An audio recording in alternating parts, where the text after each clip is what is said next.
வணக்கம். வாராகி தாள் சரணம் குருவே துணை. நான் உங்கள் டாரட் ரீடர் அஸ்ட்ராலஜர் கிருஷ்ணகீர்த்தி பேசுகிறேன். நம்ம கடவுள் அருள் டிவி நேயர்களுக்காக குரு வக்ர நிவர்த்தி பலன் இப்போ பார்க்கலாம். கடந்த ஆகஸ்ட் மாதம் 2024 குரு வக்ரமானார். இப்போது 2025 பிப்ரவரி 5ஆம் தேதி குரு வக்ர நிவர்த்தி ஆக போகிறாரு. இவர் மே மாதம் வரை, மே 15, 14 வரை உங்களுக்கு இதே ரிஷப வீட்டில், அதாவது காலபுருஷ தத்துவத்திற்கு மேஷ ராசி முதல் வீடு, ரிஷபம் 2வது வீடு, 2வது வீட்டிலே இருக்க போகிறாங்க. அதுக்கப்புறம் குரு பெயர்ச்சியாக போகிறாங்க. இந்த காலகட்டம், அதாவது பிப்ரவரியிலேருந்து உங்களுக்கு அந்த மே வரைக்குமான அந்த காலகட்டத்துக்கான வக்ர நிவர்த்தி பலனை இப்போ நம்ம பார்க்கலாம். கும்பராசி நேயர்களே, பிப்ரவரி 5, 2025 நடக்கவிருக்கிற குரு வக்ர நிவர்த்தி பலன் உங்களுக்கு என்ன பலன் கொடுக்க போகுது அப்படிங்கிறத பார்க்கலாம். பொதுவாக குரு உங்கள் ராசிக்கு 11க்கும் 2க்கும் உரியவர். அதாவது லாபஸ்தானம், ரெட்டிப்பு வருமானம், அதற்கும் தன குடும்ப வாக்குஸ்தானத்துக்கும் உரியவர் 4ஆம் வீட்டில் போய் வக்ரம் ஆகிட்டாருங்க. ஆகஸ்ட் வரைக்கும் உங்களுக்கு தடபுடலாக எல்லாம் நடந்திருக்கும். திடீர் ராஜயோகம் வந்திருக்கும். ஏன்னா 8 பார்க்குறாரு இல்லையா. ஸோ 2ஆம் வீட்டு அதிபதி 8 பார்க்குறாரு. அதே சமயம் உங்களுக்கான 10வது இடம், 12வது இடம் அனைத்தும் பார்க்குறாரு. அப்போ வெளிநாட்டு வேலை உறுதியாக இருக்க பட்சத்தில் ஆகஸ்ட்டில் அது கொஞ்சம் லேக் ஆகிருக்கும். இப்போ வக்ர நிவர்த்தி ஆகிறதுனால மீண்டும் அந்த வேலை வாய்ப்பு கிடைப்பதற்கான வாய்ப்பு இருக்குது. அதே மாதிரி 2ஆம் திருமணம் அதெல்லாம் கொஞ்சம் தடைப்படுற மாதிரி இருந்ததுன்னா கிடைக்க வாய்ப்பு இருக்குது. 2வது திடீர் ராஜயோகம் கிடைப்பதற்கான வாய்ப்பு இருக்குது. பட்ட கஷ்டங்கள்லேருந்து விடுபடும் சூழ்நிலைகள் இருந்தாலும் உங்களுக்கு பெரிய ப்ராமிஸ் நம்ம எதுவுமே பண்ண முடியாது. ஏன்னா ஜென்மத்தில் சனி இருக்கார். அப்படியே அவர் நகர்ந்தாலும் 2ஆம் இடத்துக்கு சனி வரப்போகிறாரு. அதனால் ஆஹா ஓஹோன்னு பெரிய ப்ராமிஸ் இருக்க முடியாது.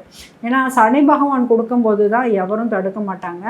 பட் குரு கொடுக்கும் பொழுது சின்ன சின்ன தடைகள் இந்த ராகு, கேது, சனி அவங்களால கண்டிப்பாக வரும். அதனால் ஒரு கொடுக்க முடியாத பட்சத்தில் உங்களுக்கு நாங்கள் சொல்லக்கூடிய விஷயம் என்னென்னா, வருவதை வைத்துக்கொண்டு சிறப்பாக வாழ வேண்டும் என்பது தான் உங்களோட அந்த 2.5 வருஷம் சனிப்பெயர்ச்சி வரைக்கும் உங்களுக்கு கண்டிப்பாக தேவையான ஒன்று. அதே மாதிரி வாழ்க்கை எல்லாருக்கும் ஒரே மாதிரி இருக்காதுங்க.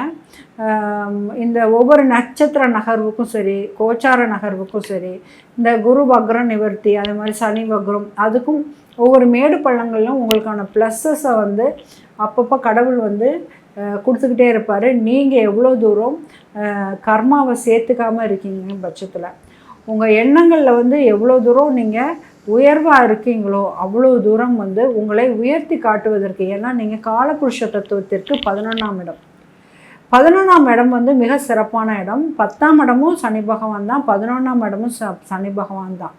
அப்போ காலபுருஷ தத்துவத்திற்கு நீங்கள் எவ்வளோ தூரம் உங்கள் மன உயர்வை, தெளிவை கொஞ்சம் வெளிப்படையாக கல்மிஷம் இல்லாமல் நீங்கள் வச்சுக்கிறீங்க, பொறாமை இல்லாமல் வச்சுக்கிறீங்க, ஏக்கநிலை இல்லாமல் வச்சுக்கிறீங்களோ அவ்வளோ தூரம் உங்களுக்கு வாழ்க்கையின் உயர்வை கண்டிப்பாக உங்கள் ராசியாதிபதி கண்டிப்பாக காட்டுவார். அடுத்து 11க்கும் 2க்கும் உரிய குரு பகவான் காட்டுவார். சரி, இப்போ 4ஆம் இடத்துல இருந்து வக்ர நிவர்த்தி ஆகிறதுனால தடைப்பட்ட உங்கள் வீட்டு விஷயங்கள்லாம் நிறைவேற வாய்ப்பு இருக்குது. இப்போ ஏதாச்சும் ஒரு நகை அடமானம் வச்சுருக்கீங்கன்னா மீட்டுவதற்கு வாய்ப்பு இருக்குது. இது மாதிரி நிறையா விஷயங்கள் மீண்டு வருவதற்கான வாய்ப்புகள் ஜாஸ்தி இருக்குது. அப்புறம் கடன்கள் அடையக்கூடிய வாய்ப்பு திடீர்னு இருக்குது. ஆனால் ஒரு கடன் வாங்கி மறு கடன் அடைப்பதற்கான வாய்ப்பாக தான் இருக்குமே ஒழிய, அதோட இது ஸ்ட்ரெஸ் கொஞ்சம், தலைவலி கொஞ்சம் கம்மியாக இருக்கும் குரு பார்த்து வர்றதுனால. அதை கொஞ்சம் பார்த்துக்கோங்க. அதுக்கப்புறம் என்ன தெளிவு கொடுப்பாரு.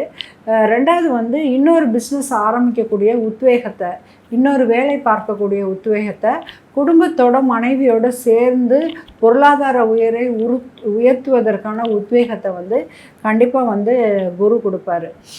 அதே மாதிரி அப்பா அம்மா அவங்களோட சேர்ந்து ஒரு பிஸ்னஸ் ஆரம்பிக்கணும், நம்ம வேலைக்கு போகிறப்ப அவங்க பார்த்துக்கணும், இந்த மாதிரிலாம் எண்ணத்தோட நிறைய பேர் பிஸ்னஸ் ஆரம்பிப்பாங்க. அவங்களால பணம் போட முடியும், பார்த்துக்கிறதுக்கு ஒரு ஆள் வேணும். இவங்களும் மாத சர்வைலுக்காக ஒரு ஜாபுக்கு போகிற மாதிரி இருக்கும். இது வந்து ஒரு ஹாப்பியாக இருக்கும்னு டிசைட் பண்ணியிருப்பாங்க. அதுக்கு இந்த காலகட்டங்கள் வந்து சரியான காலகட்டங்களாக இருக்கும். குடும்ப ஒற்றுமை நல்லாயிருக்கும்.